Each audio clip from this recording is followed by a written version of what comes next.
नाज़रीन टंडो अलहयार में Sindh employees alliance पारा जिदोजहद जे बे मरहले में स्कूलनि ऐं ऑफिसनि जी तालाबंदी जारी रखंदे बुख हड़ताली कैंपूं क़ाइम कयूं वियूं आहिनि। तफ़सील ॿुधाए रहियो आहे नसीर शाह। जी नसीर, छा तफ़सील आहिनि?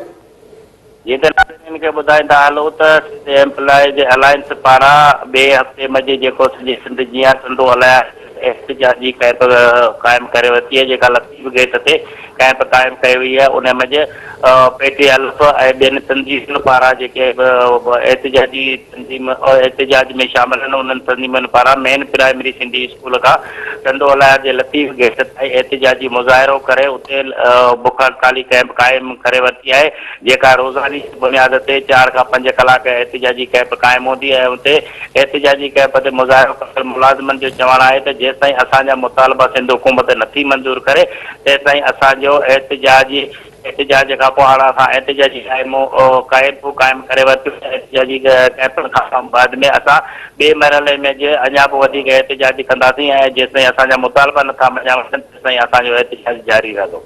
जी नसीर, अवां जी महिरबानी।